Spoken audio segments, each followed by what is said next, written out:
બાર ગાવે બોલી બદલે આપણે અમુક વિસ્તાર વટીને આગળ જાય, અમુક રાજ્ય વટીને, એટલે ત્યાંની બોલી ફરી જાય. એકવાર અમારો મહારાષ્ટ્રમાં પ્રોગ્રામ,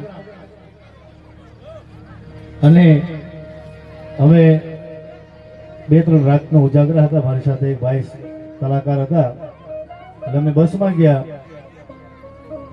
ઉજાગરા હતા એટલે ઓલા ભાઈ બસમાંથી ઉતરવા ગયા ને એને લથડિયું આવી ગયું. લથડિયું આવ્યું એટલે સામે એક બેન બેઠા હતા મહારાષ્ટ્રના. એટલે બેને પૂછ્યું, કાઈ ઝાલા ભાવ, કાઈ ઝાલા? મેં કીધું, બેન આ ઝાલ્યા નહીં એટલે તો પડ્યા છે. પછી મને ખબર થઈ પડી કે શું થયું એમ પૂછે. હા, આમ મહેસાણા બાજુ આપણે ઉત્તર ગુજરાતમાં જાય એટલે એ બાજુની ભાષા અલગ હોય. સૌપ્રથમ એ ડાયરો શું કહેવાય કોઈને ખબર નહીં. પ્રથમ અમારો પ્રોગ્રામ ઉત્તર ગુજરાતમાં, અને ત્યાંના માણસો બધા વાટ જોતા હતા કે હમણાં કલાકારો આવશે, ડાયરો આવશે, ડાયરો કરશે અહીંયા બધા. એટલે અમારી ગાડી ત્યાં ગઈ, બધા કલાકારો ઉતર્યા ગાડીમાંથી, સાજિંદાઓ ઉતર્યા. અમારી સાથે એક લેડીઝ પણ હતા. એ લેડીઝ ગાડીમાંથી ઉતર્યા તો એક ભાઈ બોલ્યો, એટલે આ ક્યાંય તો ડાયરો આવ્યો છે ને જોડે ડાયરી હોવ આવી. એટલે મેં કીધું, ડાયરી નથી, લેડીઝ છે. પણ હનુમાનજી મહારાજના વેસણા છે અહીંયા. અને જમદટ જાંબુવન નીલ જંગદ સુગ્રીવ નો રિયા થયો કે હું યુગો યુગથી ભગવાનની ભક્તિ કરું છું. અને આ રામા અવતારમાં આટલી આ ભક્તિ કરીને હનુમાનજી આજે ગામડે ગામડે પૂજાય છે. હું તો યુગો યુગથી ભક્તિ કરું છું, મારું ક્યાંય મંદિર નહીં, આટલા બધા હનુમાનજીના મંદિર કેમ? નારદજીને ઈર્ષા થઈ એટલે ભગવાનની પાસે જાય છે ઠપકો લઈ. અને ભગવાન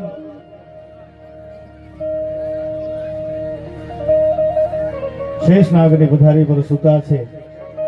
અને નારદજી છે વ્યાકુળ વ્યાકુળ થઈ અને ગડગડતી દોટ મૂકી.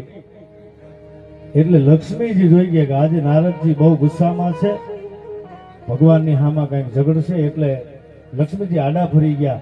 અને લક્ષ્મીજીએ પૂછ્યું, દેવ ઋષિ તમે કેમ દુબાણા? અરે સાચા તમે છો સંત, દોષ વેનો શું મને દાખલો આપો, તાણીને બાંધો તંત તમારે ના આકળા થાવું, ધીરજ રાખો પ્રભુને હું ધધડાવું.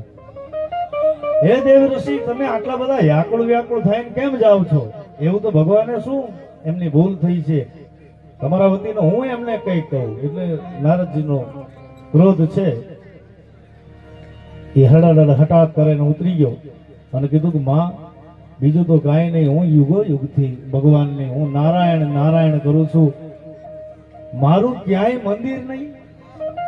અને આ એક રામા અવતારમાં ભગવાનની મદદ કરીને આજ ઠામો ઠામ હનુમાનજી પૂજાય છે, મારું કેમ મંદિર નહીં એમ. એટલે ભગવાનને હું બાંધવા માટે ઝઘડો કરવા આવ્યો છું. તો કે નારદજી ખોટું ન લગાડો તો એક વાત કરું કે શું?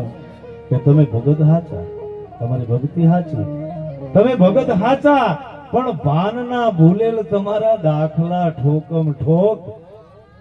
તમે કઈક એક દિવસમાં કઈક ના ઘરમાં હોળીઓ હળગાવો છો. નારદજી આપણે કેમ ફલાણાનો કામ નારદ ભૂલી ગયા? ભગત હાચા પણ ભાનના ભૂલેલ તમારા દાખલા ઠોકમ ઠોક. ભક્તિ હનુમાનની કેવી ગમે મારા નાથને એવી. એવો હનુમાનજી મહારાજ બેઠો છે. હરિએ કંઠ મારે વાર પેરારો, મોતી મોઢા માય નાખ્યા. રાવણનો વધ કરી ભગવાન પાછા અયોધ્યા આવે છે. આવ્યા પછી જેટલા વાનરો સૈનિકો હતા બધાને કાંઈક ને કાંઈક ઇનામ ભેટ કરી. હાચા મોતીડાનો હાર હનુમાનજીને પહેરાવવા જાય, ગળામાં નાખે ત્યાં તો હનુમાનજીએ ગળામાંથી મોતીનો હાર તોડી અને એ મોતી ઝાંકી ઝાંકીને ફેંકે છે. એટલે પૂછ્યું, કેમ હનુમાનજી આવું કેમ કરો છો?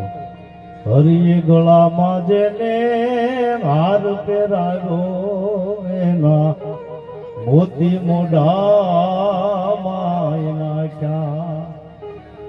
અનમોતીડા કરડી એ જીમાળાવું ફેંકીને ત્રાગડા તોડીએ નાખ્યા જગતમાં.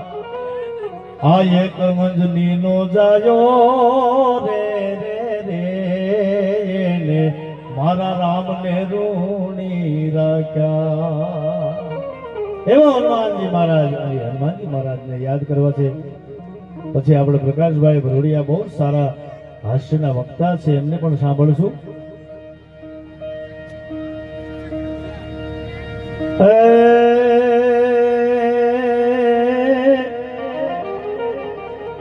શ્રી ગુરુ ચરણ સરોજ રજ આન નિજ મન મુકુર સુધાર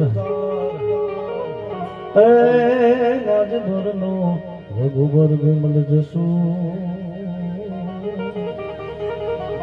હર રે ગુણ જો દાયક ભંગા बुद्धिहीन तनु जान के सुमिरो पवन कुमार बल बुद्धि विद्या देहु मोहे हे माधर हूँ कलेश एक बधाने नम्र विनंती અહીંયા મંચની આજુબાજુથી હું ઘણા સમયથી જોઉં છું ઘોર કરે છે પૈસા. આપને કદાચ એવું લાગે કે અમારી પાસે પૈસા કદાચ ઓછા છે અને ઘોર કરવાની શરમ થાય તો સાહેબ આમાં ચામુંડાનું સાનિધ્ય છે. અહીંયા 10, 20, 50 આવી અને મૂકી જશો ને તો તમારા લાખ બરોબર સ્વીકારશે આ ભગવતી. હા, ભાગ્ય બળા તો રામ ભજ અને બખત બળા કછુ દે, અકલ બળી ઉપકાર કર આ દેહ ધર્યા ફળે.